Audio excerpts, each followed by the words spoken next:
Assalamualaikum. Assalamualaikum. Waalaikumsalam. Waalaikumsalam warahmatullahi. Suaranya terdengar jelas, Ustaz. Alhamdulillah, suara dari sana juga jelas. Alhamdulillah. Kalau gitu kita mulai aja. Langsung. Anda. Alhamdulillah rabbil alamin wassalatu wassalamu ala Rasulillah wa ala alihi washabbihi wa man amma ba'd. Terima kasih kepada tuan rumah Dian dan Hamzah yang telah menyiapkan tempatnya dan juga segala macam akomodasinya. Dan juga terima kasih pada Ustadz yang telah menyempatkan waktunya untuk memberikan ilmunya kepada kami di sini. Insyaallah sekarang kita bahas masih bulan Sya'ban ya Ustadz, atau pindah materi yang lain Ustadz? Iya, kita bahas tentang persiapan Ramadan. Oh gitu. Oke, kalau gitu bisa langsung dimulai Ustaz, silakan.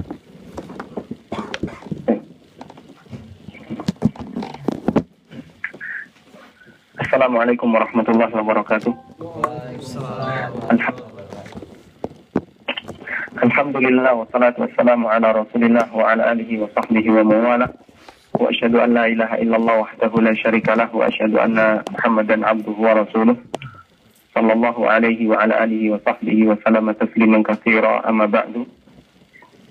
Kepada ikhwah sekalian yang ada di Sendai, sebelumnya saya ucapkan jazakumullah khairan atas hadiah yang telah diberikan kepada saya berupa harddisk. Semoga apa yang antum berikan bisa memberikan manfaat bagi saya.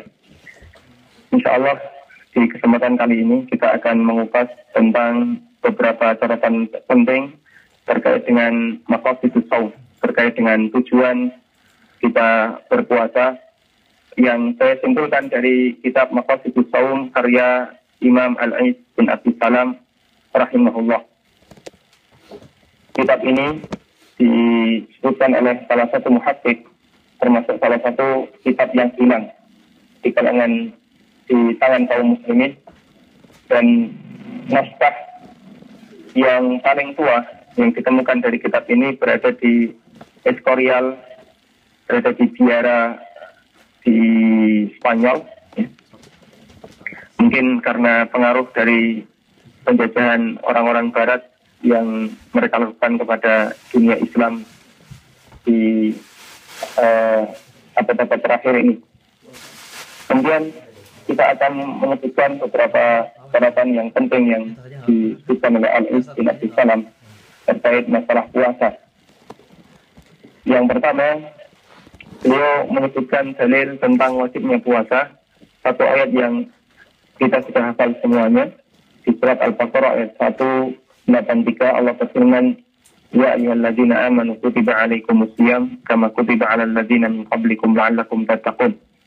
Wahai orang yang beriman, diwajibkan kepada kalian berpuasa sebagaimana diwajibkan kepada orang sebelum kalian agar kalian bertakwa. Maka Allah awali perintah kewajiban puasa dengan nidaul iman, dengan panggilan iman, yang ini menunjukkan bahwa puasa adalah konsekuensi dari iman. Sehingga ketika ada orang yang ngaku beriman namun dia tidak berpuasa, maka imannya dipertanyakan. Bisa jadi imannya hilang 100% ketika dia mengingkari kewajiban puasa. Dia puasa dan dia mengingkari kewajiban puasa. Atau bisa jadi imannya berkurang sebagian sesuai dengan tingkatan pelanggaran yang dia lakukan. Kemudian ada satu kalimat yang menarik dari ayat ini. Allah mengatakan, kama kutiba 'alal ladzina min qablikum. Sebagaimana puasa itu telah diwajibkan kepada orang-orang sebelum kalian. Yang pernyataan semacam ini tidak kita jumpai untuk kewajiban-kewajiban yang lainnya. Kita tidak jumpai untuk kewajiban sholat, kita tidak jumpai untuk kewajiban zakat atau kewajiban haji.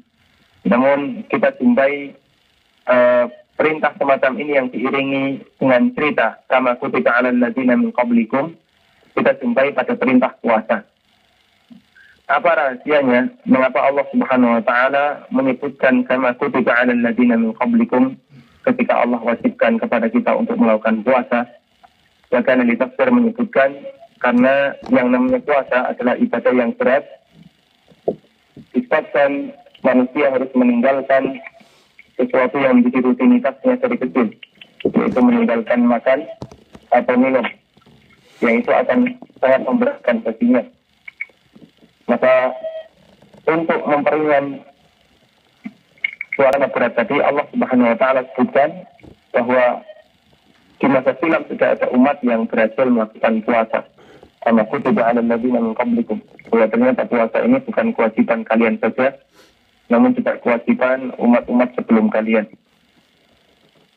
Sehingga fungsi kama kutiba 'alal ladzina min qablikum motivasi bagi kita untuk tidak merasa berat ketika melakukan puasa. Karena umat masa silam sudah ada yang berhasil. Kemudian keterangan yang lainnya, Allah Subhanahu wa taala menyebutkan kama kutiba 'alal ladzina min qablikum, agar kita tidak merasa sendirian ketika melakukan puasa. Karena ibadah itu kalau sendirian terasa berat, tapi kalau ada temannya maka akan terasa lebih ringan. Sehingga Allah sebutkan kama kutiba 'alal ladzina min qablikum, untuk Allah tunjukkan bahwa yang berpuasa itu bukan kalian sendiri, bukan umat Muhammad saja, namun juga umat-umat masa silam. Artinya ada temannya di sana, dan teman kita yang pendahulu kita sudah berhasil melaksanakannya. La'allakum tattaqun, agar kalian bertakwa. Yang dimaksud la'allakum tattaqun, mana yang pertama adalah agar kalian menjadi orang yang bertakwa. Karena orang kalau berhasil melakukan puasa dengan benar, maka dia akan menjadi orang yang bertakwa. Dan makna yang kedua adalah agar kalian bisa bertakwa dengan puasa yang kalian lakukan. Karena puasa itu memiliki daya menghentikan syahwat seseorang terhadap maksiat. Maka dengan puasa, keinginan seseorang untuk melakukan maksiat akan lebih berkurang dibandingkan ketika dia tidak berpuasa. Dan dua-duanya makna yang benar. Tapi kalau kita bandingkan, maka makna yang pertama nampaknya sulit untuk kemudian diwujudkan bagi kebanyakan orang yang berpuasa. Bagaimana kita bisa saksikan banyak orang yang berpuasa namun selesai Ramadan, selepas Ramadan nampaknya bukan malah bertakwa, tapi kembali kepada tradisi sebelumnya. Dan itu menunjukkan bahasanya Ramadan belum bisa memberikan peningkatan takwa bagi mereka. Namun kalau kita lihat makna yang kedua, bahasanya la'allakum tattaqun, maknanya adalah agar kalian bertakwa dengan puasa yang kalian lakukan. Dalam arti ketika kita puasa, maka kemampuan kita atau keinginan kita untuk melakukan maksiat itu semakin menurun. Maka ini nampaknya bisa dialami oleh banyak orang. Bisa kita lihat kaum muslimin ketika berpuasa, mereka secara umum lebih hati-hati untuk berbuat maksiat dibandingkan ketika di luar bulan puasa. Maka kegiatan-kegiatan maksiat mulai dihentikan. Bahkan banyak orang yang takut bohong ketika puasa, takut menggunjing, menyerangi orang lain, ngomongin orang lain ketika puasa. Itu pengaruh dari ibadah yang dia lakukan. Dan itulah konsekuensi dari firman Allah, la'allakum tattaqun, agar kalian bertakwa dengan puasa yang kalian kerjakan. Kemudian ada banyak sekali fadilah dalam melakukan puasa, disebutkan oleh Imam Ibn Abil Aiz dalam kitabnya. Secara umum fadilah puasa bisa kita bagi menjadi tiga. Yang pertama adalah raf'ud darajat wa takfirul khati'at, meninggikan derajat dan menghapus dosa. Yang kedua, kasrus syahwat. Yang kedua, puasa itu mencegah terjadinya banyak syahwat. Dan yang ketiga adalah kasrus ta'at, memperbanyak melakukan ketaatan. Itu tiga dasar atau tiga kesimpulan yang beliau berikan ketika beliau menyebutkan beberapa keutamaan puasa yang nantinya akan beliau rinci apa saja dalil yang menunjukkan bahwasanya manfaat puasa adalah raf'ud darajat wa takfirul khati'at. Keulang, kata Imam Ibn Abil Aiz bahwa fadilah puasa secara umum ada tiga. Yang pertama raf'ud darajat wa takfirul khati'at, meninggikan derajat dan menghapus dosa. Yang kedua, melemahkan syahwat. Dan yang ketiga, memperbanyak amal saleh dan ketaatan. Di antara dalil bahwa puasa itu memberikan fadilah berupa raf'ud darajat. Allah tinggikan derajat amal di sana adalah hadis Nabi Sallallahu Alaihi Wasallam yang diriwayatkan oleh Bukhari dan Muslim. Rasulullah SAW bersabda, "Idza jaa Ramadan wa futihat abwabul jannah wa ghulqat abwabun nar wa suffidatil asyayatin." Apabila datang Ramadan, futihat abwabul jannah, maka pintu-pintu surga akan dibuka. Wa ghulqat abwabun nar, pintu-pintu neraka akan ditutup. Wa suffidatil asyayatin, dan setan akan dibelenggu. Dalam sabda ini Nabi SAW menyebutkan motivasi agar kita semakin semangat dalam berpuasa. Dengan Nabi SAW sebutkan bahwa ketika Ramadan datang, pintu surga dibuka. Artinya peluang amal soleh yang kita lakukan, itu akan diterima oleh Allah Subhanahu Wa Taala. Ada peluang besar amal soleh yang kita lakukan akan diterima oleh Allah dan menghasilkan surga, karena Allah Subhanahu Wa Taala membuka pintu surga, dan pintu surga jumlahnya ada 8. Sebaliknya, wa ghulqat abwabun nar, dan pintu neraka ditutup. Artinya perbuatan maksiat yang dilakukan oleh para hamba berpeluang besar untuk diampuni oleh Allah, sehingga tidak menyebabkan mereka terjerumus ke dalam neraka. Wasuffidat asyayatin, dan setan-setan dibelenggu agar kemampuan mereka untuk menggoda manusia tidak sekuat ketika mereka dilepaskan. Kemudian seperti yang kita saksikan, sekalipun Ramadan telah datang dan setan dibelenggu, kenapa masih banyak maksiat? Padahal setannya sudah dibelenggu. Ada beberapa penjelasan yang disampaikan oleh para ulama. Penjelasan yang pertama, kenapa manusia bermaksiat padahal setan sudah dibelenggu? Jawabannya adalah karena sumber maksiat bukan hanya dari setan. Sehingga tidak bisa kita melulu ketika ada orang yang berbuat maksiat terus kita nyalahkan setan. Ada sumber lain orang itu berbuat maksiat, yaitu nafsunya. Hawa nafsunya yang menjadi motivasi dia untuk melakukan perbuatan kejahatan dan perbuatan kemaksiatan. Penjelasan yang kedua, kenapa masih ada maksiat sementara setan sudah dibelenggu? Karena setan yang dibelenggu tidak semua setan, tapi maradatu syayatin, setan-setan yang kelas menengah ke atas, setan-setan kelas atas. Sementara setan-setan kelas bawah, setan-setan kelas teri tetap dibiarkan. Dan manusia di bulan Ramadan masih banyak yang kalah dengan godaan setan teri, sekalipun setan-setan yang besar sudah dibelenggu. Kemudian penjelasan yang ketiga, dan ini penjelasan dari Syekhul Islam, bahwa setan dibelenggu namun masih ada maksiat, karena sekalipun setan itu dibelenggu, dia masih bisa menggoda. Hanya saja kemampuan menggodanya tidak sebebas ketika dia dilepaskan. Kemampuan menggodanya lebih kecil. Meskipun demikian banyak orang yang tidak sanggup melawan godaan setan tadi. Karena itu, sekalipun Nabi SAW menyatakan wasuffidat asyayatin, setan-setan dibelenggu, namun mengapa kok masih ada perbuatan maksiat? Jawabannya adalah ada 3 sebab yang tadi telah kita sampaikan. Kemudian dalil yang lain yang menunjukkan bahasanya puasa itu di sana ada raf'u darajat, ditingkatkan derajatnya,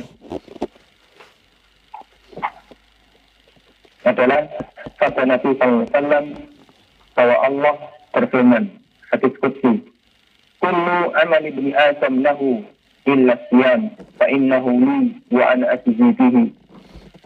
Semua amal anak Adam itu miliknya kecuali puasa, fa innahu li, karena puasa itu milikku, hanya milik Allah Subhanahu wa Ta'ala. Wa ana ajzi bihi, aku sendirilah yang akan membalasnya.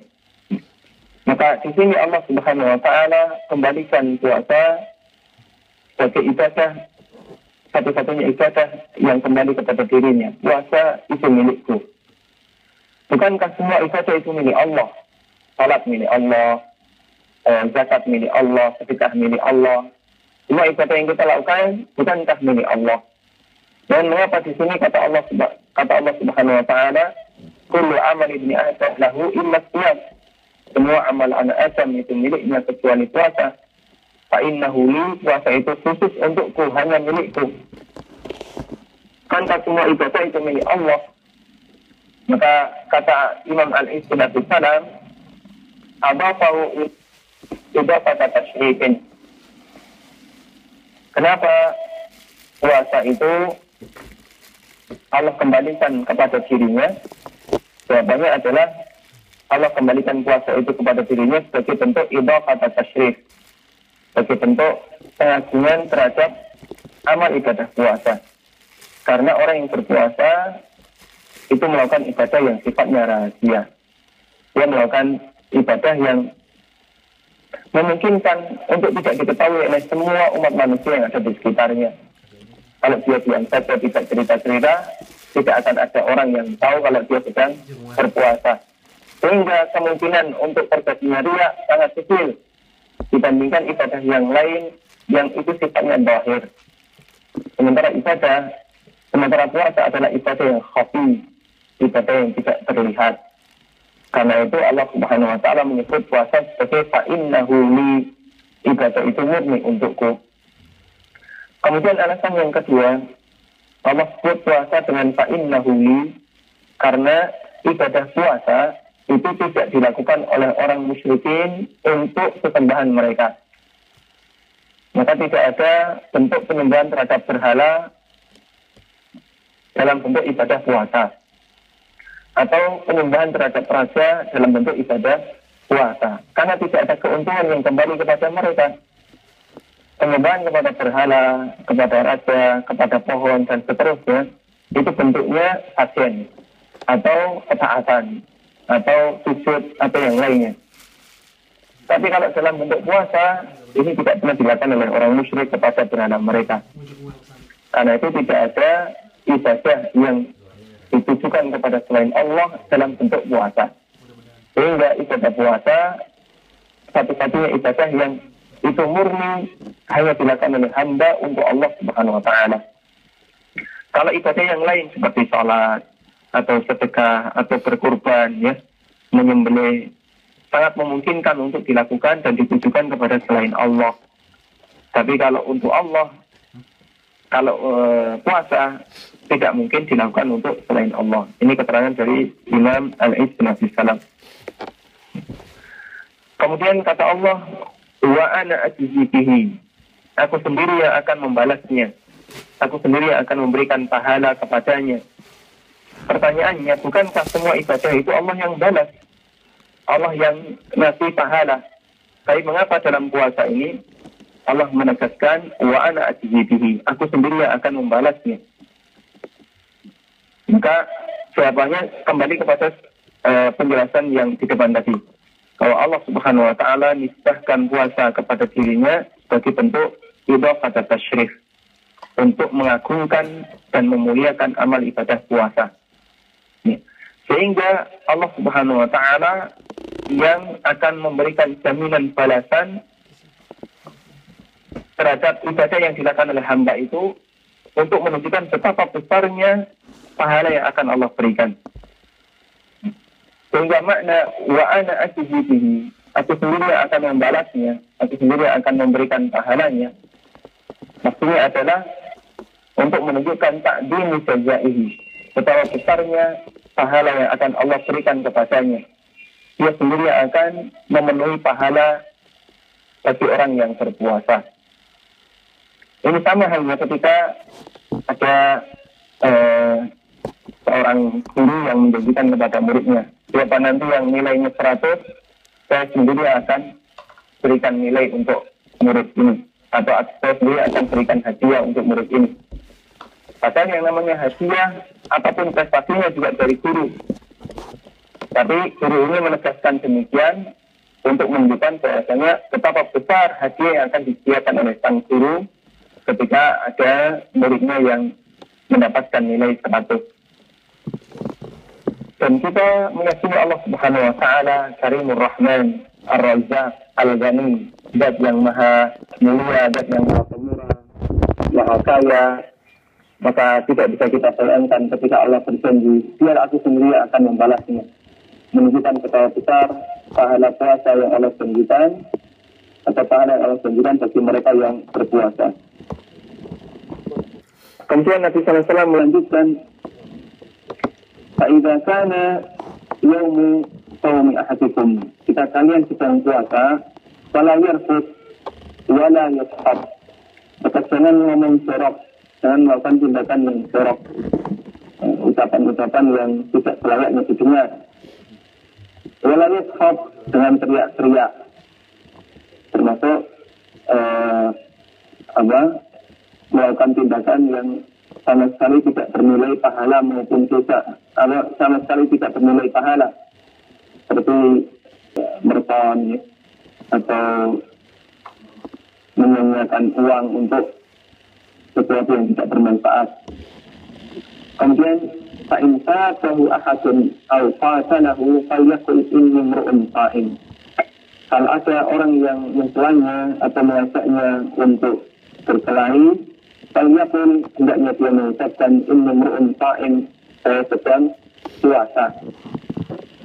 Inni fa'in, saya sedang puasa. Kita perhatikan ada satu pelajaran yang berharga dari hadis ini, bahwa bagian dari kesempurnaan berpuasa adalah seseorang menahan dirinya untuk melakukan tindakan yang bisa menurunkan wibawanya. Maka sampai pun perbuatan yang pada asalnya itu mubah, namun itu bisa menurunkan wibawa seseorang, mereka dilarang untuk melakukannya ketika berbuka. Sehingga Nabi SAW mengingatkan, apabila kalian berpuasa, fala yarfud wala yashab. Jangan ngomong jorok, jangan teriak-teriak.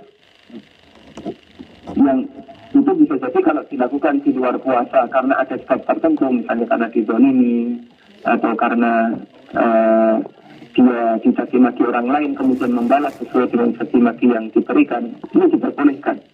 Tapi ketika puasa itu dilarang, karena kaum muslimin ketika puasa diminta agar menjadi seorang hamba yang berwibawa. Kemudian ketika sampai pun ada orang yang mengajaknya untuk berkelahi, ada orang yang mengajaknya untuk berbuat jahat, maka dia menahan dirinya dengan mengatakan, saya puasa.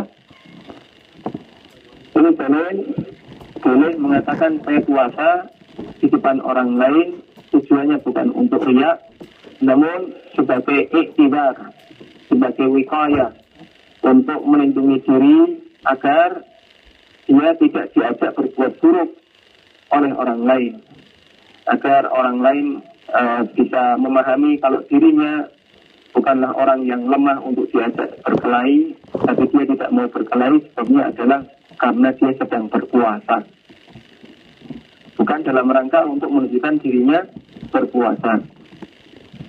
Ada satu hal yang menarik di sini, Nabi SAW tidak mengajarkan falyakul inni sha'im insyaallah. Nabi SAW tidak mengajarkan ucapanlah saya puasa insyaallah. Karena itu kalimat yang benar ketika kita ditanya oleh orang lain apakah Anda puasa, berdasarkan hadis ini justru yang lebih tepat adalah dia menjawab ya saya puasa, bukan ya saya puasa insyaallah. Maka orang yang merasa jawaban saya puasa insyaallah itu lebih baik dibandingkan jawaban saya puasa titik, ini perlu mempertimbangkan hadis ini. Karena Nabi SAW mengajarkan falyakul inni sha'im.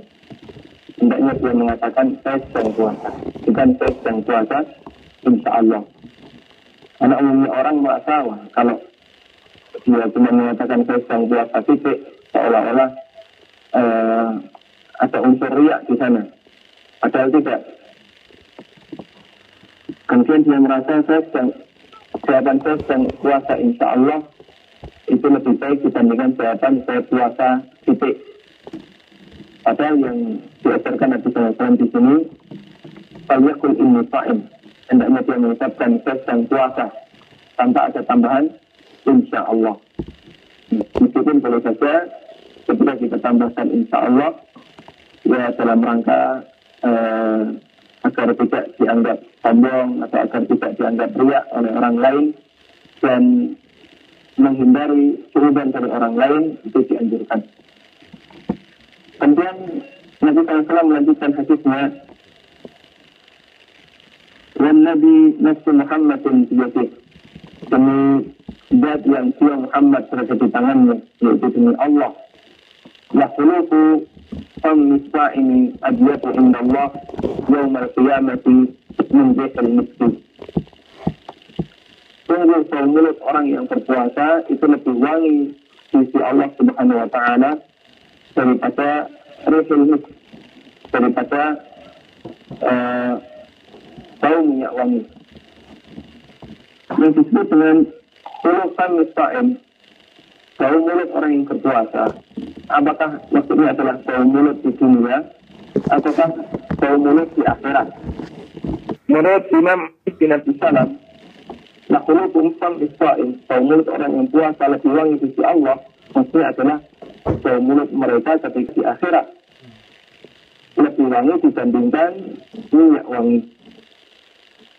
Namun ini berbeda dengan keterangan Ibnu Salah. Kalau menurut Ibnu Salah, bau mulut orang yang puasa lebih wangi di sisi Allah ini berlaku di dunia dan di akhirat, bukan hanya di akhirat saja. Sehingga mereka juga mendapatkan pahala dari bau mulut yang mereka miliki ketika di dunia pada saat mereka masih di dunia. Sehingga pahala bau mulut itu tidak hanya mereka dapatkan ketika di akhirat, termasuk Allah Subhanahu wa taala menurut Ibnu Salah juga memberikan kebaikan bagi orang yang mulutnya bau disebabkan berpuasa ketika mereka di dunia.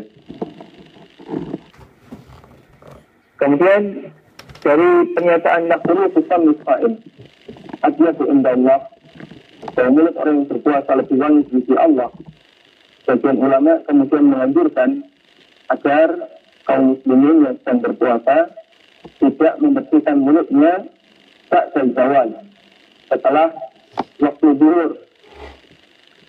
Kenapa? Karena puasa itu semakin siang semakin lapar, dan kalau semakin lapar semakin bau mulutnya. Kalau di sini ada janji bahwa mulut orang yang berpuasa lebih wangi di sisi Allah daripada minyak wangi, maka semakin bau berarti semakin wangi di sisi Allah Subhanahu wa taala. Namun pendapat ini pendapat yang lemah dengan alasan bau mulut yang disebutkan dalam hadis bukanlah bau mulut yang disebabkan karena mulut yang kotor, tapi bau mulut yang disebabkan perut yang lapar. Bau mulut disebabkan karena orang ini selama seharian tidak makan. Masalah mulut kotor dan tidak, ini dianjurkan dalam hadis yang lain agar kita selalu menjaga kebersihan mulut, yang itu tidak dikecualikan oleh Nabi SAW baik untuk orang yang puasa maupun orang yang tidak berpuasa. Yaitu hadis tentang anjuran untuk memperbanyak bersiwak. Nabi SAW bahkan sampai mengatakan, laula an asyuqa ala ummati la amartuhum bisiwak inda kulli wudu. Andaikan tidak memberatkan umatku, niscaya aku perintahkan mereka untuk bersiwak setiap kali berwudu. Dan beliau tidak memberikan batasan kecuali orang yang puasa. Itu artinya berlaku baik mereka yang puasa maupun mereka yang tidak berpuasa. Sehingga yang benar, ketika berpuasa, seseorang tetap disyariatkan untuk membersihkan kaum mulutnya dengan gosok gigi, dan bisa dipastikan setelah itu tetap akan mengeluarkan bau karena pengaruh lapar dan pengaruh mulutnya yang tidak mendapatkan makanan selama seharian. Kemudian Nabi SAW melanjutkan hadisnya, "Walis-sa'imi farhatani yafrahuna idza aftara fariha bi fitrihi wa idza nasiya rabbahu fariha bi shaumi." Dan orang yang berpuasa mendapatkan dua kebahagiaan. Ketika mereka berbuka, mereka berbahagia dengan berbukanya. Karena itu kita disyariatkan untuk banyak bersyukur pada saat berbuka. Walitukmilul iddata walitukabbirullaha ala ma hadakum. Agar engkau sempurnakan hitungan berpuasa selama 1 bulan dan agar engkau litukabbirullah, membaca takbir, mengagungkan Allah dengan melakukan takbiran ala ma hadakum, atas hidayah yang Allah berikan kepada kalian, wa la'allakum tashkurun, dan agar kalian bersyukur. Sehingga ketika hari raya kita disyariatkan untuk bergembira, berbahagia dengan memperbanyak syukur dan bertakbir, karena ketika itu orang yang berpuasa sedang farihati fitrihi, sedang berbahagia memasuki Idul Fitri, berbahagia karena selesai melakukan ibadah puasa. Wa idza laqiya rabbahu farihati shaumih, dan ketika mereka ketemu Allah, mereka berbahagia dengan puasa yang pernah mereka kerjakan, yang itu menghasilkan pahala. Kemudian disebutkan dalam hadis yang lain, hadis riwayat Muslim dari Abu Hurairah radhiyallahu anhu, Nabi SAW bersabda bahwa Allah berfirman, hadis qudsi, kullu amal ibni Adam lahu illa sawma fa innahu li wa ana ajzi bihi. Semua amal anak Adam itu miliknya kecuali puasa, aku sendiri yang akan membalasnya. Kemudian kata Allah, yata'u syahwatahu wa ta'amahu min ajli.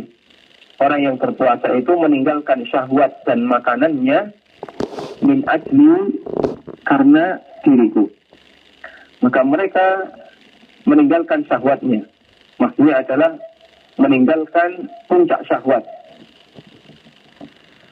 Wa ta'amahu, dan meninggalkan makanannya, karena mereka mengagungkan Allah Subhanahu wa ta'ala. Sekalipun dia di kesepian, tidak ada orang lain yang melihatnya, dan dia tetap meninggalkan pembatal puasa, menunjukkan bagaimana iman dia kepada Allah Subhanahu wa ta'ala. Dan berpuasa termasuk di antara praktek dengan Allah, wa liman khafa maqama rabbih jannatan.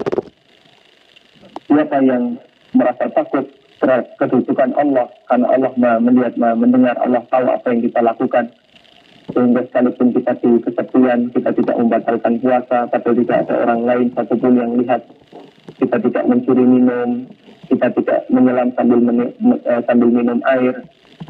Itu menunjukkan bahwasanya kita sangat beriman, Allah itu melihat apa yang kita lakukan, dan kita tidak ingin ibadah kita sia-sia. Karena itu Allah katakan di sini, ya ta'u syahwatahu wa ta'amahu min ajli. Sebagai pengaruh dari ketaatan yang dia lakukan kepada Tuhannya, dia hindari semua bentuk syahwat dan makanan karena mengagungkan Allah Subhanahu wa ta'ala. Kemudian hadis ini dijadikan dalil bahwa orang yang melakukan onani atau dia bersungguh dengan istrinya sampai orgasme, maka puasanya batal meskipun tidak terjadi hubungan badan. Karena tindakan semacam ini berarti dia tidak meninggalkan syahwatnya.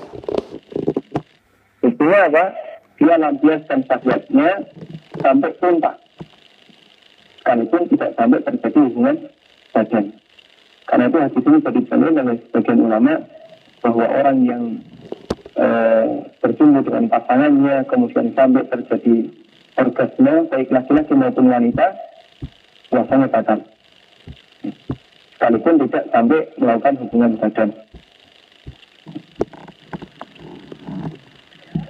Kemudian disebutkan dalam hadis yang lain tentang keistimewaan berpuasa. Nabi SAW bersabda, inna fil jannati baban yuqalu lahu ar-rayyan yadkhulu minhu as-sha'imuna yawmal qiyamah. Sesungguhnya di dalam surga terdapat pintu namanya pintu ar-rayyan. Melalui pintu ini orang-orang yang berpuasa masuk ke dalam surga pada hari kiamat. La yadkhulu ma'ahum ahadun ghairuhum. Tidak ada orang lain selain yang rajin berpuasa untuk memasukinya, untuk memasuki surga melalui pintu ini. Yuqalu aina as-sha'imun. Mereka akan dipanggil, di manakah orang-orang yang berpuasa. Yadkhuluna minhu. Kemudian mereka pun masuk ke dalam surga melalui pintu ini. Setelah semua masuk ke dalam surga melalui pintu ini ughliqa. Kemudian pintu ini ditutup, tidak dibukakan untuk orang lain. Allah Subhanahu wa Ta'ala sediakan di surga pintu Ar-Rayyan untuk menunjukkan bahasanya puasa itu ibadah yang istimewa. Sampai Allah bedakan sendiri. Di antara cara Allah membedakannya adalah Allah berikan pintu khusus untuk mereka ketika di surga. Namanya pintu Ar-Rayyan. Dan Ar-Rayyan itu dari kata Rayu. Dari kata Ar-Rayu. Rayu itu suasana ketika kita kehausan. Kita sangat haus, kemudian tiba-tiba nemu air yang sangat jernih, segar, terus kita minum sampai kenyang, sampai tuntas. Tidak hanya menghilangkan dahaga, sampai kita memenuhi perut kita dengan air, karena saking kangennya dengan air. Kondisi semacam ini namanya Ar-Rayyu. Orang yang berpuasa diberi pintu Rayyan sesuai dengan amal yang dia kerjakan. Karena dia akan mendapatkan kepuasan berupa kesegaran disebabkan dulu ketika di dunia dia menahan diri untuk mengalami kekeringan, dehidrasi, kurang air karena puasa. Kemudian puasa, keutamaan puasa yang lainnya adalah takdirul khati'at. Puasa itu bisa menghapuskan dosa. Disebutkan dalam hadis yang diriwayatkan oleh Ahmad dan yang lainnya, Rasulullah SAW bersabda, Ramadan ila Ramadan mukaffiratun ma bainahun idza sunibat al-kabair.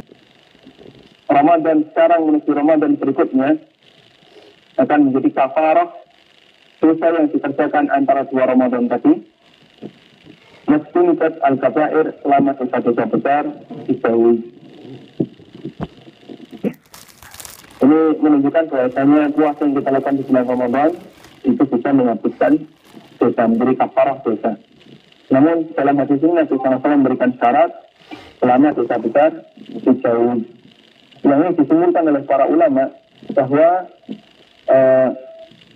amal besar itu hanya bisa menghapus dosa yang dilakukan oleh seseorang, namun hanya dosa kecil saja.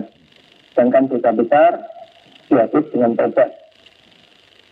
Karena dosa secara umum bisa kita bagi menjadi dua. Yang pertama dosa besar, yang kedua dosa kecil. Yang dosa masih bisa diampuni. Kedua ada dosa besar, ada dosa kecil. Dosa besar menurut sebagian ulama tidak bisa diampuni dengan amal saleh, tidak bisa terhapus dengan amal saleh, tapi bisa terhapus dengan tobat. Sedangkan dosa kecil bisa terhapus dengan amal saleh. Mereka berdalil dengan hadis ini. Ramadan menuju Ramadan berikutnya bisa menjadi kafarah atas dosa yang dilakukan selama setahun tadi. Ibadah sunibat al-kabair, bisa dosa-dosa dijauhi. Namun ada penjelasan lain yang mengatakan bahwa masalah apakah amal soleh itu bisa menghapus dosa, bisa menjadi kafarah, ini tergantung dari kualitas dosa dan kualitas amal. Semakin besar kualitas amal, semakin bernilai kualitas amal, maka kemampuannya untuk menghapus dosa semakin kuat. Sehingga terkadang ada amal yang nampaknya ringan tapi sangat berkualitas, itu bisa menghapus dosa yang sangat besar. Mungkin saudara-saudara pernah mendengar hadis tentang seorang pezina yang memberi minum kepada anjing karena kehausan. Kemudian Allah Subhanahu wa Ta'ala berterima kasih kepada orang ini, lalu Allah ampuni semua dosa zina yang pernah dia kerjakan, dan Allah masukkan dia ke dalam surga.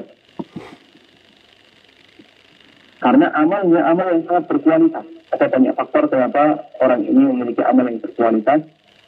Salah satunya adalah dia melakukan amal itu di kesepian, tidak ada satupun orang yang melihat, yang menunjukkan bagaimana dia sangat ikhlas. Kemudian di antara faktor yang lainnya, orang ini turun ke dalam sumur, kemudian mengambil air dengan sepatunya, lalu naik dan sepatunya digigit.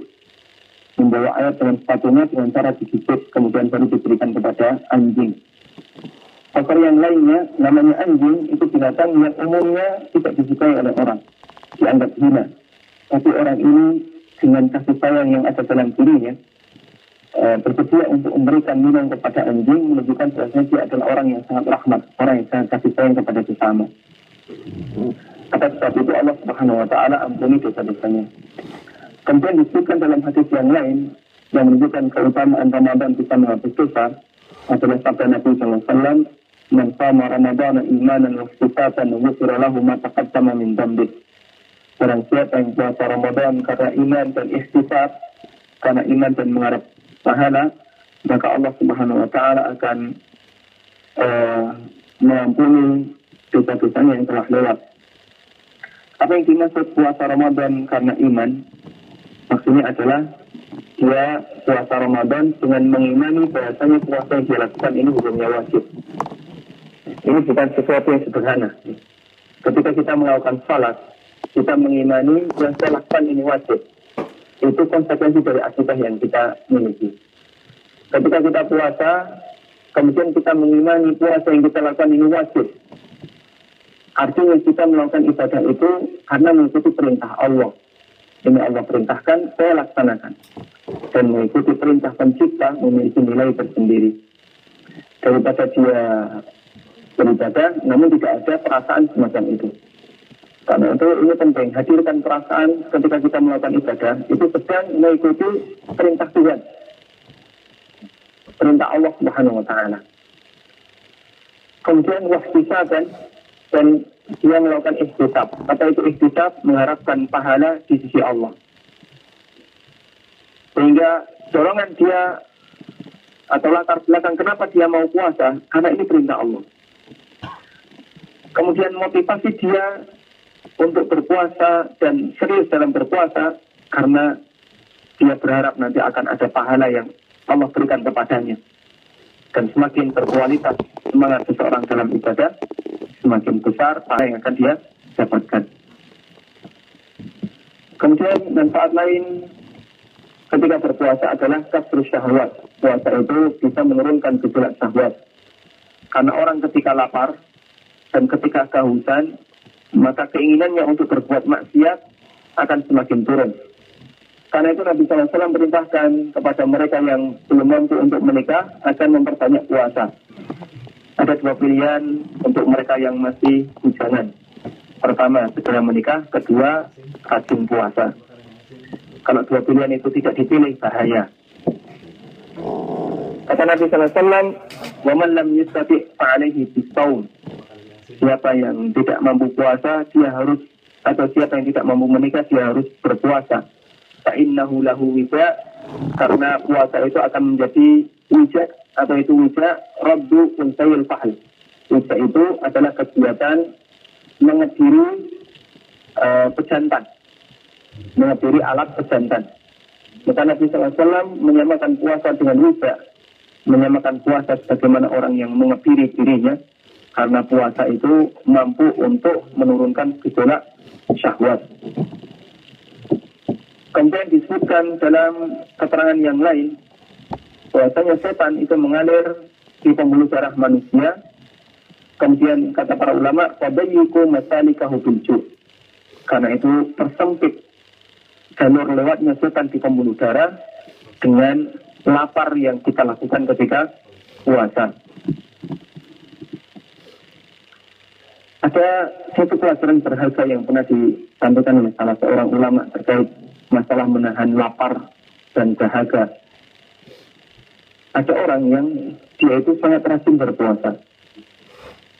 Kemudian ketika ditanya, kenapa kok kamu lebih rajin berpuasa daripada beramal yang lain?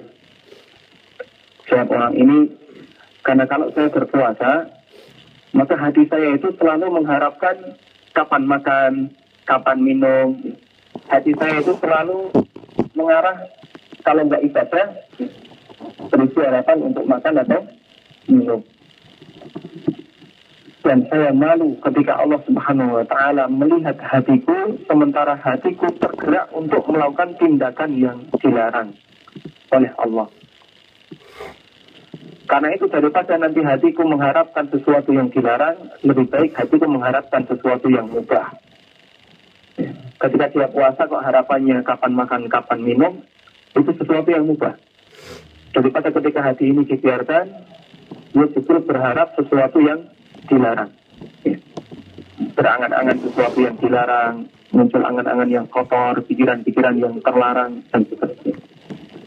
Sehingga dia rajin berpuasa tujuannya adalah untuk mengendalikan keinginan hati. Kemudian manfaat yang ketiga yang disebutkan oleh Imam Al-Is bin Abdul Salam, bahwasanya puasa itu bisa memotivasi orang untuk memperbanyak ketaatan. Karena orang yang berpuasa, ketika dia dalam kondisi lapar, dia akan mengetahui bahwa orang lain yang tidak memiliki akan berada di kondisi yang sama. Dia bisa merasakan perasaan orang lain yang kelaparan. Sehingga itu memotivasi dirinya untuk memberi sedekah kepada orang yang miskin, kepada orang yang tidak mampu. Diceritakan bahwa Nabi Sulaiman, dalam riwayat yang lain Nabi Yusuf alaihi wassalam, dan dua nabi ini adalah raja dan penguasa di zamannya. Nabi Sulaiman menjadi raja, Nabi Yusuf menjadi penguasa di Mesir. Diceritakan bahwasanya dua nabi ini la ya'kulu hatta ya'kula jami'ul muta'alliqina bihi. Beliau tidak makan sampai semua rakyat yang butuh makanan dari beliau semuanya telah makan. Maka beliau tidak makan, nunggu semua rakyatnya makan. Ketika ditanya, beliau menjawab, akhafu an asba'a fa'an salja'i. Saya takut ketika saya kenyang, kemudian saya melupakan orang yang kelaparan.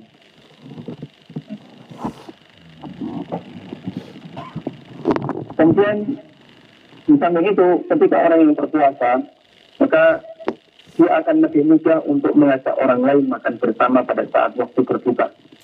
Dan Nabi SAW memberikan janjian khusus bagi orang yang mau memberikan hidangan berbuka bagi orang yang berpuasa, dia akan mendapatkan pahala seperti orang yang berpuasa itu.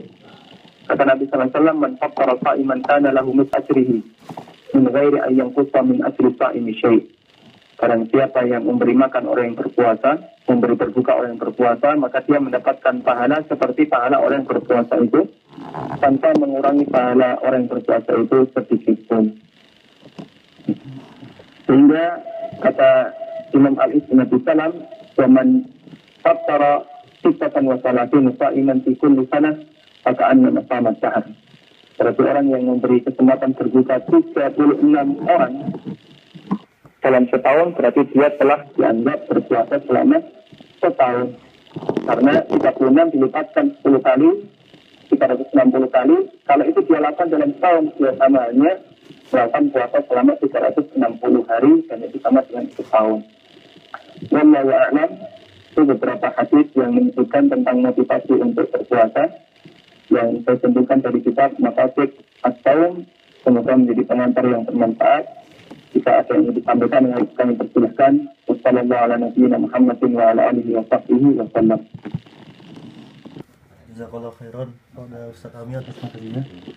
Sekarang kita buka sesi tanya jawab bagi teman-teman yang ingin bertanya. Silakan.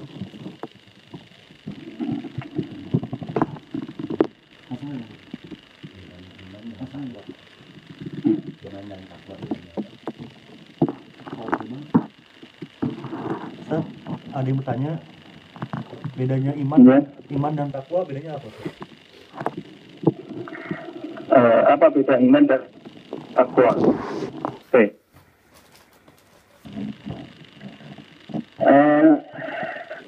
Secara umum bahwa ketakwaan yang kita miliki latar belakangnya karena kita punya iman. Maka tidak ada istilah orang yang bertakwa tanpa beriman. Dan semakin kuat ketakutan seseorang kepada Allah Subhanahu wa Ta'ala, maka semakin besar nilai ketakwaannya. Sehingga iman itu fondasinya, latar belakang orang bertakwa, sedangkan takwa itu pengembangannya. Maka kalau ditanya mana yang lebih sempurna antara mukmin dan muttaqin, jawabannya muttaqin sempurna. Karena setiap muslim pasti mukmin. Karena kalau setiap mukmin semuanya punya takwa, tapi ada yang takwa yang sangat rendah. Minimal adalah takwa dalam bentuk iman yang dia miliki. Karena itu kalau dikatakan bahasanya bertakwa adalah orang yang memiliki banyak sifat kesempurnaan, maka belum tentu setiap mukmin bertakwa. Wallahu a'lam.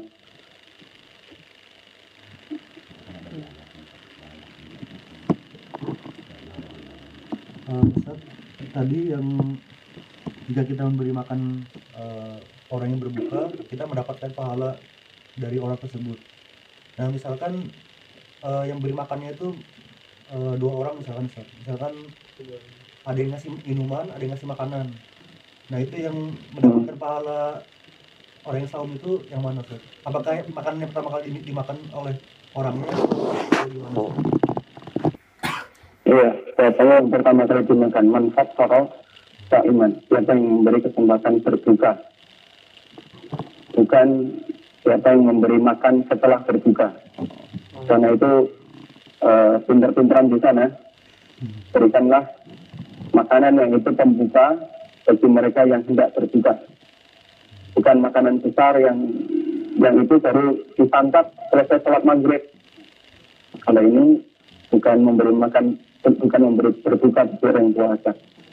Wallahu a'lam. Itu yang saya pahami ketika ada penjelasan tentang manfaat puasa iman. Siapa yang pertama mesti berbuka orang yang berpuasa. Meskipun amalan mereka yang ngasih makan tidak dijelaskan, karena Allah Subhanahu wa Ta'ala akan memberikan pahala setiap amal soleh yang kita lakukan. Wallahu a'lam. Ada lagi yang bertanya?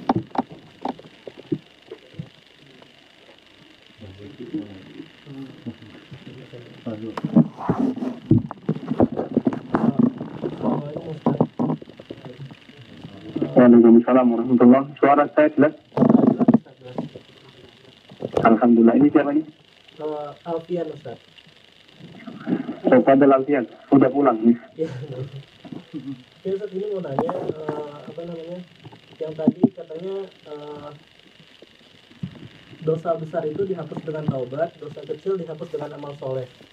Kemudian yang cerita tentang hadis tentang pezina yang memberi makan, memberi minum anjing sehingga dosa-dosa zinanya dihapuskan, itu jadi kesimpulannya amal yang kecil tapi berkualitas pun mampu menghapuskan dosa besar gitu, Ustaz.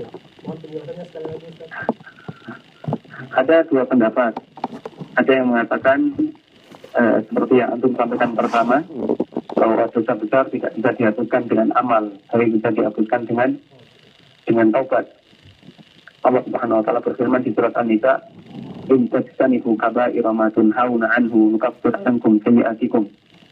Kalau kalian menjauhi kaba'ir, dosa-dosa besar, dan bentuk ijtinabul kaba'ir artinya adalah bertobat dari al-kaba'ir, bertobat dari dosa-dosa besar.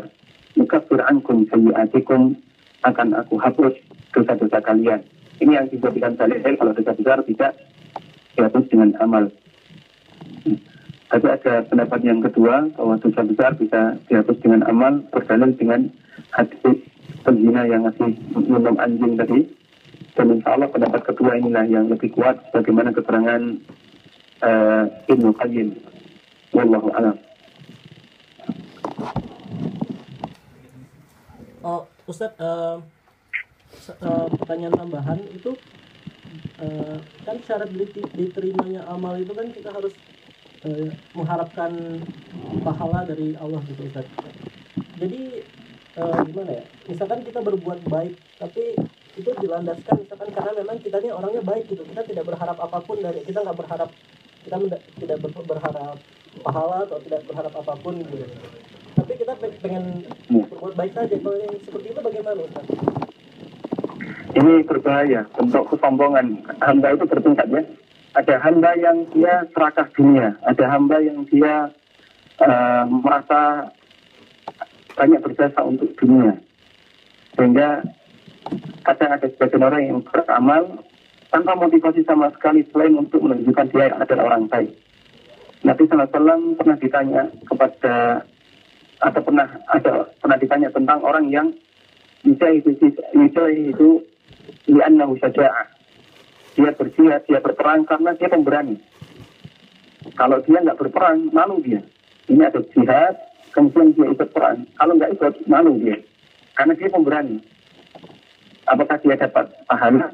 Nabi sallallahu alaihi wasallam, "Man qatala fi sabilillah fa huwa fi sabilillah. Man qatala li'ila'i kalimatillah fa huwa fi sabilillah." Barang siapa yang berperang dalam rangka untuk meninggikan kalimat Allah, maka itulah fi sabilillah. Artinya di sana perlu niat dalam rangka ibadah, niat dalam rangka mendapatkan pahala. Prinsip yang keliru ketika kita beribadah,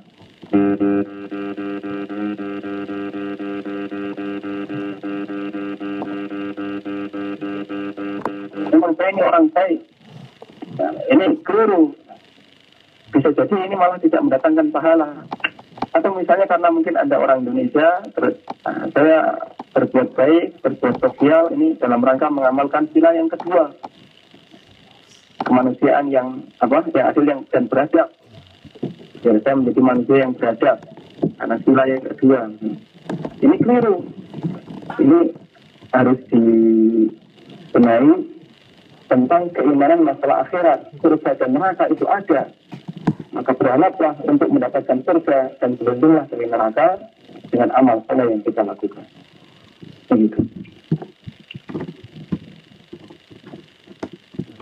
Lagi yang mau bertanya?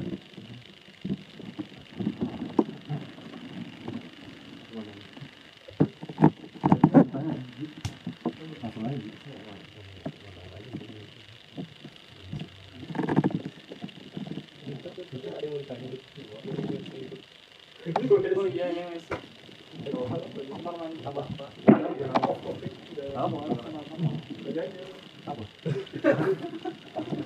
Baca bismillah di kamar mandi. Ya.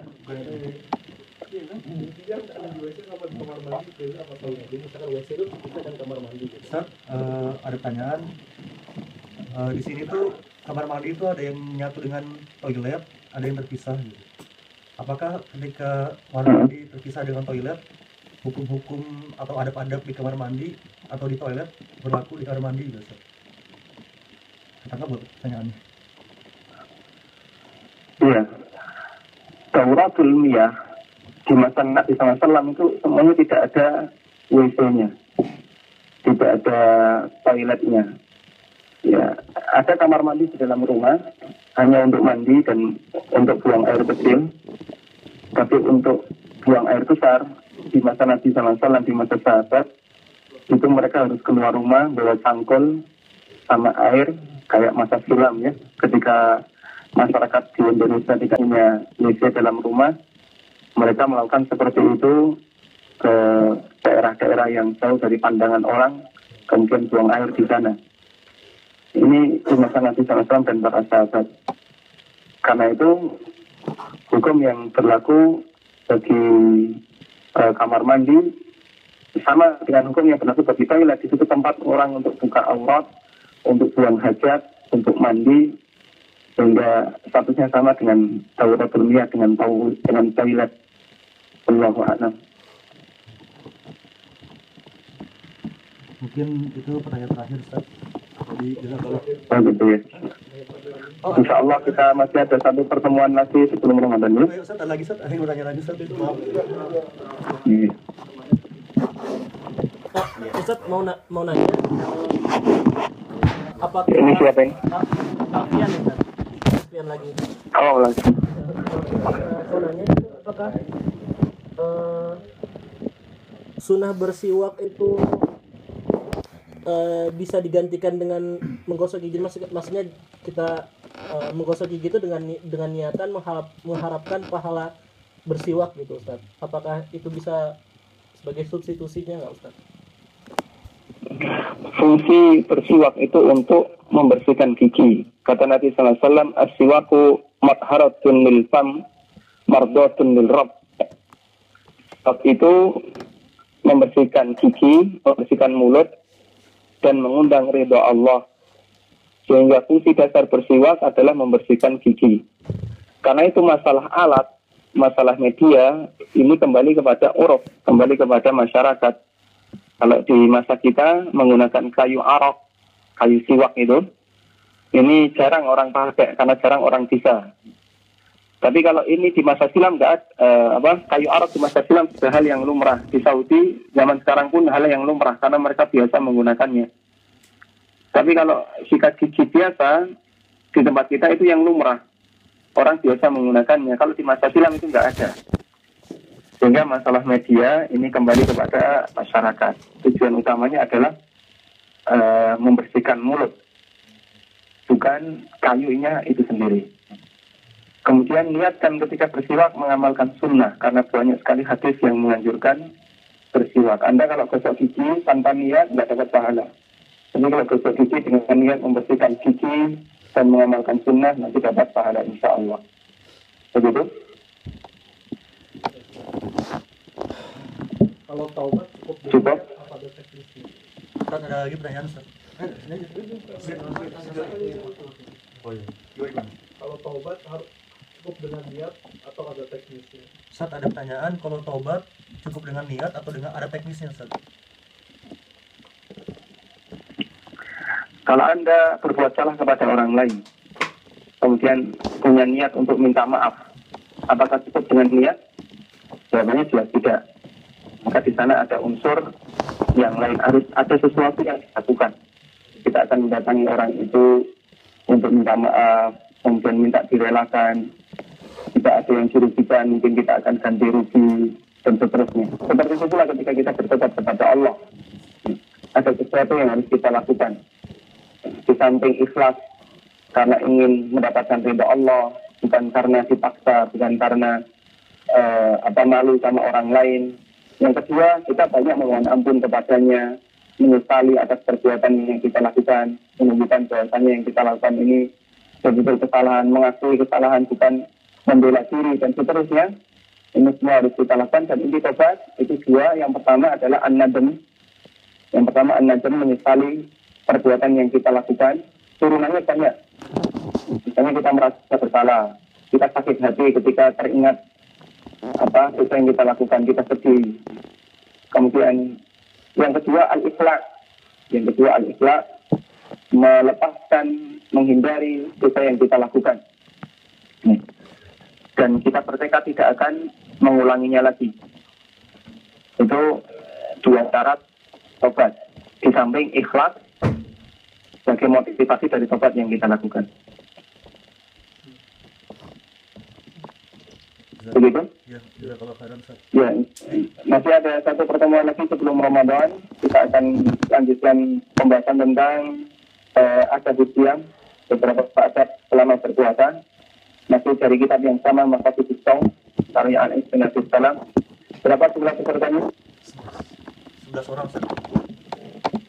Alhamdulillah. Ya. Wassalamualaikum warahmatullahi wabarakatuh. Subhanakallahumma wa bihamdika la ilaha illa anta astaghfiruka wa atubu ilaik. Assalamualaikum. Waalaikumsalam.